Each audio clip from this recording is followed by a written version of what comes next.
இந்த டிப்ஸ் தெரியாமல் கிச்சனில் கால் வலிக்க நின்னமா அப்படின்னு சொல்லி நினைப்பீங்க. வீடியோ வந்து கடைசி வரை பாருங்கள். அப்போ தான் நான் என்ன சொல்ல வரேன் அப்படின்னு சொல்லிட்டு உங்களுக்கு தெரியும். பெண்களுக்கு தேவையான மிகவும் பயனுள்ள டிப்ஸ்லாம் வந்து நிறைய சொல்லியிருக்கேன். வீடியோ ஸ்கிப் பண்ணாமல் கடைசி வரை பாருங்கள். Hello friends, welcome to Nalini cooking and டிப்ஸில் இன்றைக்கி என்ன வீடியோ கிச்சனில் கஷ்டம் இல்லாமல் எப்படி வேலை செய்கிறது அப்படிங்கிற ஒரு சூப்பர் டிப்ஸ் தான் பார்க்க போகிறோம். இப்போ ஃபஸ்ட்டு டிப்பாக என்ன பார்க்க போகிறோம் அப்படின்னு பாருங்கள். நம்ம கிச்சனுக்கு பயன்படுத்துறதுக்காக நிறைய வந்து மசாலா பாக்ஸு, இந்த மாதிரி வந்து பிளாஸ்டிக் கண்டெய்னர், இது மாதிரிலாம் நம்ம நிறைய வாங்கி நம்ம யூஸ் பண்ணுவோம். அந்த மாதிரி யூஸ் பண்ணும்போது பார்த்திங்கன்னா சில டைமில் ஆர்வக்கோளாறில் நம்ம ஏதாவது ஒரு மசாலா பொருள் இந்த மாதிரி பாக்ஸில் நம்ம வந்து ஃபஸ்ட்டு நம்ம அரேஞ்ச் பண்ணி வச்சுருவோம். அது வேறு நம்ம மாற்றலாம் அப்படிங்கிற டைமில் அதில் இருக்கிற மசாலா வடை பார்த்திங்கன்னா கொஞ்சம் கூட அது போகவே போகாது. நம்ம என்ன தான் வந்து வாஷ் பண்ணாலுமே அதோட ஸ்மெல்லு இருந்துக்கிட்டே இருக்கிற மாதிரி தான் நமக்கு ஒரு ஃபீலாக இருக்கும். அதை அவாய்ட் பண்ணுறதுக்கு என்ன பண்ணலாம் அப்படின்னு சொல்லி பார்த்திங்கன்னா ஒரு சூப்பரான ஒரு குட்டி டிப்ஸ் தான் பாருங்கள். நம்ம பயன்படுத்துகிற நியூஸ் பேப்பரை கொஞ்சமாக எடுத்து இந்த மாதிரி வந்து கொஞ்சம் கொஞ்சமாக எல்லா பாக்ஸ்லேயுமே போட்டு விட்டுருங்க. இது போல் நம்ம போடும்போது அதில் இருக்கிற மசாலா வடை ஃபுல்லாகவே அந்த நியூஸ் பேப்பர் நல்லா அப்சர்வ் பண்ணிவிட்டு நமக்கு நல்ல ஒரு ஸ்மெல்லை நமக்கு தரும்.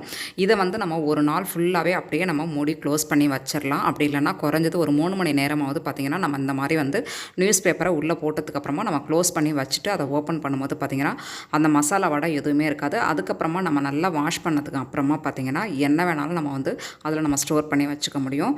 கண்டிப்பாக வந்து உங்களுக்கு இந்த டிப் பிடிச்சிருந்துச்சி அப்படின்னு சொன்னால் மறக்காமல் ஒரு லைக் பண்ணிடுங்க. நீங்கள் இன்னும் நம்ம சேனலை சப்ஸ்கிரைப் பண்ணாமல் பார்த்துட்ருக்கீங்கன்னா ப்ளீஸ் மறக்காமல் சப்ஸ்கிரைப் பண்ணிடுங்க. அப்போ தான் நான் இந்த மாதிரி யூஸ்ஃபுல்லான வீடியோஸ் போடும்போது உங்களோட மொபைலுக்கு நோட்டிஃபிகேஷனாக வந்து சேரும்.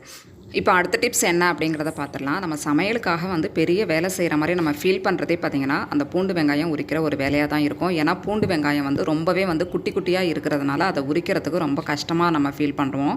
அதை ரொம்ப ஈஸியாக நம்ம உரிச்சிடலாம். அதை பார்த்திங்கன்னா கொஞ்சமாக தண்ணி வச்சு அதில் நம்ம ஊற போட்டு அதுக்கப்புறமா உரிக்கும் போது ரொம்பவே ஈஸியாக உரிச்சிடலாம். அது மட்டும் இல்லாமல் பூண்டு வெங்காயம் நம்ம டெய்லியே உரிக்க செய்வோம். அந்த மாதிரி உரிக்கும் போது நம்ம கை விரல்கள் எல்லாம் பார்த்திங்கன்னா வந்து ஒரு பயங்கர வலி எடுக்கிற மாதிரி இருக்கும். அது வந்து நம்ம வந்து பூண்டு வெங்காயம் உரிக்கும் போது அந்த வலி வந்து நமக்கு தெரியாது. நம்ம பூண்டு வெங்காயம் உரிச்சதுக்கு அப்புறமா தான் பார்த்திங்கன்னா கை விரல்கள்லாம் ரொம்பவே வந்து நமக்கு வலிக்கிற மாதிரி இருக்கும், எரியிற மாதிரி இருக்கும். அதை அவாய்ட் பண்ணுறதுக்கு ஒரு சின்ன டிப் தான் பாருங்கள். இந்த மாதிரி வந்து அடுப்பு நல்லா சிம்மில் வச்சுட்டு ஒரு ஸ்பூன் இருந்தாவே நமக்கு போதுங்க. அந்த கை விரல்கள் இருக்கிற வலி வந்து நொடியிலே வந்து நமக்கு பறந்து போயிடும். அதை என்ன பண்ண போகிறோம் அப்படின்னு பார்த்திங்கன்னா நல்லா இளஞ்சூடாக வந்து நம்ம வந்து நல்லா வந்து ஒரு வெதுவெதுப்பான ஒரு ஹீட்டில் நம்ம அதை ஹீட் பண்ணி எடுத்துகிட்டு நம்ம விரல்களுக்குள்ள நல்லா பார்த்திங்கன்னா நல்லா ஒத்தடம் கொடுக்குற மாதிரி நம்ம நல்லா அந்த மாதிரி வந்து வச்சு எடுத்துடலாம். இந்த டிப்பை பார்த்திங்கன்னா ஒரு நிமிஷத்துலேயே பார்த்திங்கன்னா நம்ம ஈஸியாக வந்து இதை வந்து சரி செஞ்சிடலாம். கொஞ்சம் அலுப்படாமல் இந்த மாதிரி டெய்லியும் நம்ம வந்து கைகளில் ஒத்தடம் கொடுக்கும்போது அந்த வலிகள் இருந்த இடமே தெரியவே தெரியாது. கண்டிப்பாக வந்து ட்ரை பண்ணி பாருங்கள் ஃப்ரெண்ட்ஸ். கிச்சனில் வேலை செய்கிற பெண்களுக்கு கண்டிப்பாக இந்த டிப்ஸ் வந்து ரொம்பவே பயனுள்ளதாக இருக்கும் அப்படின்னு நினைக்கிறேன். ஒவ்வொரு பெண்களுமே கிச்சனில் ரொம்பவே வந்து கஷ்டப்படுற ஒரு விஷயம் அப்படின்னாவே வந்து இந்த பூண்டு வெங்காயம் உரிக்கிற ஒரு பிரச்சனையாக தான் இருக்கும் அப்படின்னு சொல்லி நான் நினைக்கிறேன். கண்டிப்பாக எல்லா பெண்களுக்கும் இது வந்து ரொம்பவே வந்து பயனுள்ளதாக இருக்கும். ட்ரை பண்ணி பாருங்கள். வீடியோ பிடிச்சிருந்தா மறக்காமல் ஒரு லைக் பண்ணிடுங்க. நம்ம சேனலை நீங்கள் இன்னும் சப்ஸ்கிரைப் பண்ணாமல் பார்த்துருங்கன்னா மறக்காமல் சப்ஸ்கிரைப் பண்ணிடுங்க. நான் எப்படி வந்து வீடியோவில் காமிச்சிருக்கேன் அதே மாதிரியே ஃப்ரெண்ட்ஸ் கண்டிப்பாக ட்ரை பண்ணி பாருங்கள். இப்போ அடுத்த டிப்ஸ் என்ன அப்படிங்கிறத பார்த்துடலாம். நம்ம வந்து டெய்லியும் வந்து நமக்கு வந்து மிக்ஸி ஜார் வந்து 3 வேளையுமே நமக்கு வந்து தேவைப்படும். ஏதாவது வந்து மசாலா ஐட்டம் அரைப்போம். மிக்ஸி ஜாரை ட்ரை பண்ணி நம்ம வந்து ஏதாவது வந்து பொடி இதெல்லாம் வந்து நம்ம நுணுக்க செய்வோம். அது மாதிரி நுணுக்கும் போது பார்த்திங்கன்னா நம்மளுக்கு எப்போதுமே வந்து மிக்ஸி ஜார் வந்து நல்லா வந்து காஞ்சி போயிருக்கும் அப்படின்னு நம்ம வந்து சொல்ல முடியாது. அந்த மாதிரி டைமில் ஒரு சின்ன டிப்பை வந்து நம்ம வந்து தாராளமாக யூஸ் பண்ணிக்கலாம். அது என்ன அப்படின்னு பார்த்திங்கன்னா இந்த மாதிரி நம்ம யூஸ் பண்ணும்போது அந்த மிக்ஸி ஜாரோட பிளேடும் பார்த்திங்கன்னா நமக்கு நல்ல ஷார்ப்னஸும் கொடுக்கும். அதே டைமில் மிக்ஸி ஜாரும் நம்ம தேவைப்பட்ட நேரத்துக்கு தேவைப்பட்ட மாதிரி நம்ம வந்து மசாலா ஐட்டம் அரைக்கிறதுக்கு ரொம்ப பயனுள்ளதாக இருக்கும். அதுக்கு பார்த்திங்கன்னா இந்த மாதிரி வந்து அடுப்பை வந்து நல்லா சிம்மில் வச்சிடணும். சிம்மில் வச்சுட்டு இந்த மாதிரி மிக்ஸி ஜாரை நம்ம வந்து கமுத்தி வைக்கும் போது பார்த்திங்கன்னா மிக்ஸி ஜார் வந்து கொஞ்சம் ஈரமாக இருக்கிற டைமில் நமக்கு வந்து ட்ரையாக இந்த பொருளாவது நம்ம அரைக்கணும் அப்படின்னு ஃபீல் பண்ணோம்னா இந்த மெத்தடை தாராளமாக நம்ம வந்து யூஸ் பண்ணிக்கலாம். இந்த மாதிரி ஒரு நிமிஷம் மட்டும் நம்ம இந்த மாதிரி வந்து அடுப்பில் கவுந்து வைக்கும் போது பார்த்திங்கன்னா அந்த ஈரம் ஃபுல்லாகவே நல்லா காஞ்சி நமக்கு வந்து நல்லா ட்ரைனஸாக கிடைக்கும். அதுக்கப்புறம் நம்ம எந்த பொடி நுணுக்கணும் அப்படின்னாலும் வந்து பார்த்திங்கன்னா நல்லா சூப்பராக பவுடர் ஃபார்மில் நமக்கு வந்து கிடைக்கும். கண்டிப்பாக இந்த டிப்பை வந்து ட்ரை பண்ணி பாருங்கள். வீடியோ பிடிச்சிருந்துச்சு அப்படின்னு சொன்னால் மறக்காமல் வீடியோக்கு ஒரு லைக் கொடுத்துருங்க. இப்போ அடுத்த டிப்ஸ் என்ன அப்படிங்கிறத பார்த்துடலாம். நான் வந்து இன்றைக்கி ஒரு சின்ன குட்டி பவுல் தான் எடுத்திருக்கேன். இந்த மாதிரி ஒரு பவுல் எடுத்துக்கோங்க. நான் வந்து பார்த்திங்கன்னா ஒரு துளி அளவுக்கு தான் பார்த்திங்கன்னா நான் வந்து பேஸ்ட் எடுத்திருக்கேன். நீங்கள் எந்த பேஸ்ட் வேணாலும் நீங்கள் வந்து எடுத்துக்கலாம். நான் வந்து இன்றைக்கி கோல்கேட் பேஸ்ட்டு தான் எடுத்திருக்கேன். இந்த மாதிரி நம்ம கொஞ்சமாக எடுத்துகிட்டு இதில் கொஞ்சோண்டு ஒரு துளி மாதிரி தான் நம்ம வந்து தண்ணி சேர்க்க போகிறோம். நல்லா தண்ணியை சேர்த்துட்டு நல்லா வந்து இது வந்து கட்டிப்படாமல் நல்லா மிக்ஸ் பண்ணி எடுத்துக்கலாம். நம்ம கிச்சனில் வேலை செய்யும் போது பார்த்திங்கன்னா கால் கடுக்க நம்ம நின்று வேலை செய்வோம். அந்த மாதிரி கால் கடுக்க நின்று நம்ம வேலை செய்யணுங்கிற அவசியமே இல்லை. இந்த மாதிரி கொஞ்சமாக வந்து பேஸ்ட் இருந்துச்சு அப்படின்னாவே நம்ம நிமிஷத்தில் வேலையை முடிச்சுட்டு டக்குன்னு அங்கேருந்து நம்ம வந்துடலாம். இதனால் பார்த்திங்கன்னா நமக்கு வேலையும் மிச்சம், கால் வலியும் வராது. நம்ம அதிக நேரம் கிச்சனில் நின்று வேலை பார்க்குறோம் அப்படிங்கிற ஒரு கஷ்டமும் இருக்காது. கண்டிப்பாக இந்த டிப் வந்து ரொம்பவே உங்களுக்கு யூஸ்ஃபுல்லாக இருக்கும் அப்படின்னு நினைக்கிறேன். கண்டிப்பாக ட்ரை பண்ணி பாருங்கள் ஃப்ரெண்ட்ஸ். இந்த டிப்ஸ் வந்து பார்த்திங்கன்னா நம்ம வீடுகளில் லிக்யூடு அப்படி இல்லைனா ஏதாவது வந்து சோப்பு இல்லாத டைமில் இதை வந்து நம்ம தாராளமாக யூஸ் பண்ணிக்கலாம். எங்கள் வீட்டு அடுப்பு பார்த்திங்கன்னா நான்வெஜ் செஞ்சு இந்த மாதிரி தான் இருக்குது. இதை வந்து டக்குன்னு நம்ம வந்து சூப்பராக தண்ணி எதுவும் வந்து அதிகமாக செலவு இல்லாமல் கொஞ்சமாக நம்ம தண்ணி வச்சே வந்து நல்லா சூப்பராக நம்ம க்ளீன் பண்ணி எடுத்துக்கலாம். இந்த மாதிரி அடுப்பு இருக்கும்போது பார்த்திங்கன்னா நம்ம இப்படியே வச்சு நம்ம வந்து மறுபடியும் சமையல் செய்யும் போது அது அந்தளவு நல்லா இருக்காது. அதுக்காக பார்த்திங்கன்னா கொஞ்சமாக ஒரு 1/4 டம்ளருக்கு கம்மியாக தான் நான் வந்து தண்ணி எடுத்துருக்கேன் பாருங்கள்.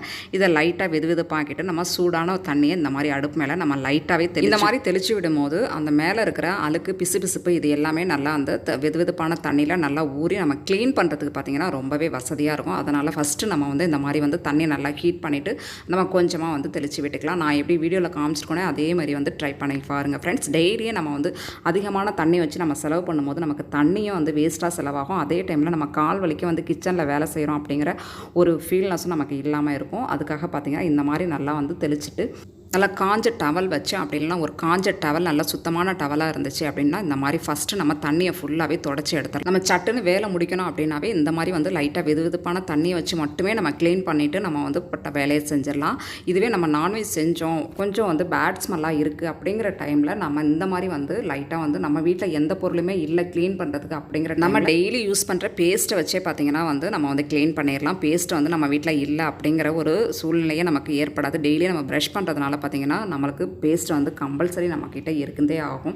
அந்த மாதிரி டைமில் நம்ம இந்த மாதிரி வந்து நம்ம க்ளீன் பண்ணும்போது அடுப்பும் பளிச்சுன்னு இருக்கும். அதே டைமில் நமக்கு நான்வெஜ் ஸ்மெல்லு எதுவுமே இல்லாமல் நல்லா சூப்பராக நல்லா ஒரு கோல்கேட் வாசனையோட அந்த கிச்சனே நல்ல வாசனையாக இருக்கும். கண்டிப்பாக ட்ரை பண்ணி பாருங்கள். நான் வீடியோவில் எப்படி காமிச்சிருக்கணும் அதே மாதிரி ஃப்ரெண்ட்ஸ் ட்ரை பண்ணி பாருங்கள்.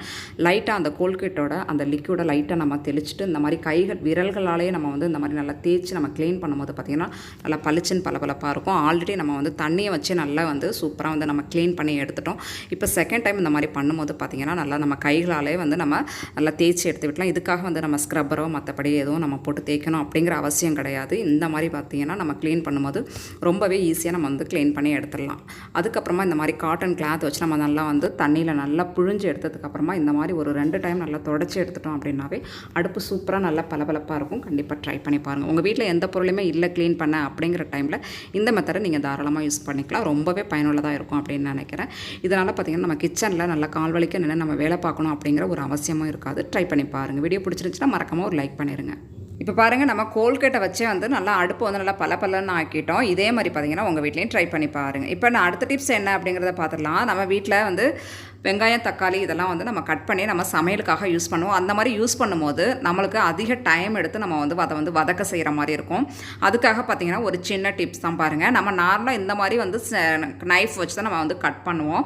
இந்த மாதிரி நைஃபை வந்து நம்ம கட் பண்ணாமல் இந்த மாதிரி கொஞ்சம் முள்ளாக இருக்கும் இல்லையா, அந்த மாதிரி நைஃபை வச்சு நம்ம கட் பண்ணும்போது பார்த்திங்கன்னா நல்லா சூப்பராக வந்து நம்ம பொடுசாக வந்து நம்ம கட் பண்ணி எடுத்து நம்ம நார்மலான கத்தி வச்சு பயன்படுத்துறதுக்கும் இந்த மாதிரி முள்ளான இருக்கிற கத்தியை வச்சு நம்ம வந்து கட் பண்ணுறதுக்கும் வந்து நிறைய டிஃப்ரெண்ட் இருக்குது. இதில் பார்த்திங்கன்னா நல்லா நம்ம பொடுசாக வந்து ஈஸியாக கட் பண்ணிடலாம். அதே மாதிரி பார்த்திங்கன்னா நம்ம எந்த அளவு வந்து பொடுசாக கட் பண்ணணும் அப்படின்னு நினைக்கிறோமோ அதுக்கு தகுந்த மாதிரியே நம்ம இந்த நைஃப்பில் வந்து நம்ம வந்து கட் பண்ணி எடுத்து இந்த மாதிரி நம்ம வந்து பொடுசாக கட் பண்ணும்போது நமக்கு வந்து கேஸும் வந்து நமக்கு மிச்சமாகும். இதனால் நமக்கு வந்து கேஸ் செலவு பண்ணுறதுக்கான ஒரு காசும் வந்து நமக்கு சேவ் ஆகும். அதே டைமில் கால் வலிக்க கிச்சனில் நின்று வேலை செய்யணும் அப்படிங்கிற அவசியமும் கிடையாது. இந்த டிப் வந்து ரொம்பவே ஈஸியாக இருக்கும். சீக்கிரமாக வந்து நமக்கு தக்காளி வதங்க செய்கிறோம். இதே மாதிரி பார்த்திங்கன்னா நமக்கு வெங்காயத்தையும் நல்லா பொடுசாக கட் பண்ணி நம்ம வதக்கும் போது சீக்கிரமாக வதங்கிடும். கண்டிப்பாக ட்ரை பண்ணி பாருங்கள்.